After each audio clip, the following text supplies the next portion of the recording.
Hi, Big G. Controversy about the deaf. I'll tell you about it today.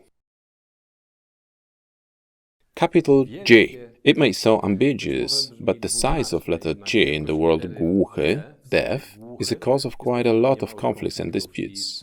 But why is it conflict? To make it easy to understand this phenomenon, look at the diagram. Purple part of the circle are people with hearing impairment. The pink part is people with hearing impairment and certificate of disability. The yellow part is deaf using sign language, and the blue part is deaf with capital letter. In the past, the yellow and blue group would mark with one color, simply deaf.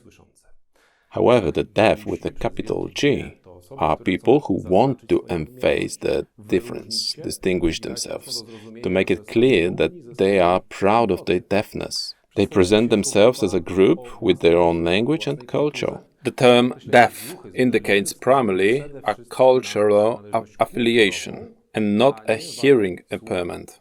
Does it mean that the people with purple, pink and yellow parts are not a culturally distinct community with a capital G?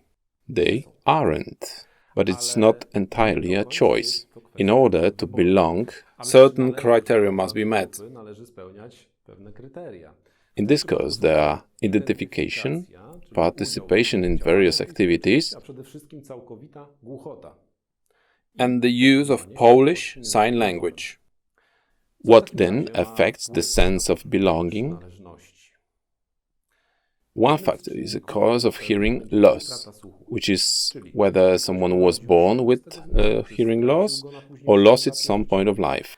How did hearing parents of a deaf child, which contains 95% of cases, manage their education? Did the child learn Polish Sign Language?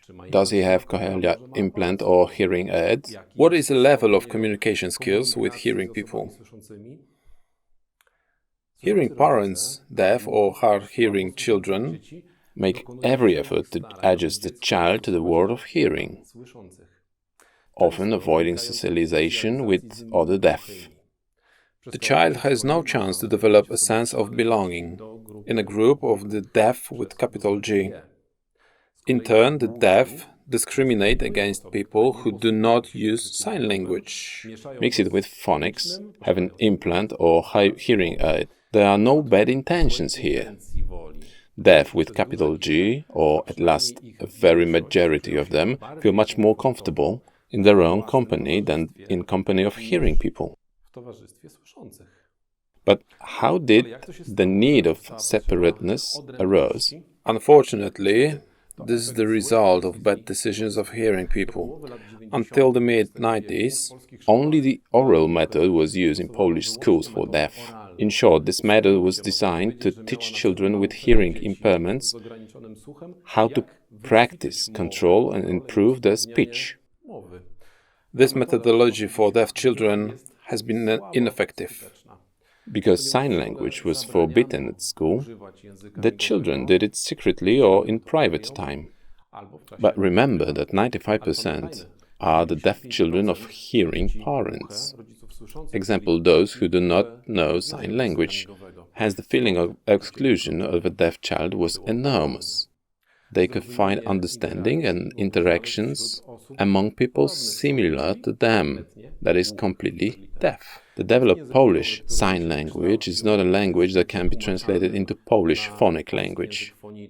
As a result, the deaf and hearing people cannot communicate by means of writing, for example. Is it important to distinguish a small g or capital G? The deaf, identifying with the big G, think extremely important. It's good that they are building a community in which they can rely on each other. However, we, hearing people, should finally see the deaf through the eyes of the deaf. Since the deaf with a capital G do not consider as a disability, now it's our turn to change. We who hear allow the deaf and hearing to feel excluded. We have created a need for isolation for them. And it should be in other way. We should respectfully create the conditions for them to feel part of whole of society. Why is the phenomenon of capital G dangerous? Because it deepens social exclusions and often leads to alienation, relocation, to learn on even increasing illiteracy. The deaf, as a only group, like with disability, create a subgroup admitting only for the chosen, thus creating exclusion in people with the same problem. Meanwhile, what does it look in the internet? Wikipedia, free encyclopedia, the word deaf described as a deaf in written with a small letter. While we click to add the description to the word deaf, the distinction between the deaf person in written small and capital letter. But just a peak of an iceberg. Culture sites, news, blogs, articles, even the government site exacerbate the phenomenon by using capital G in the texts. We give permission to divide the deaf into big and small g, into better and worse, into more and less needy, while the problem that we hearing people need to solve concern the entire deaf population with small g. That's why the Świat Głuchych Foundation treats every deaf and hard of hearing in the same way, and will persuade everyone to do so. Why do we need sign language interpreter if there are subtitles?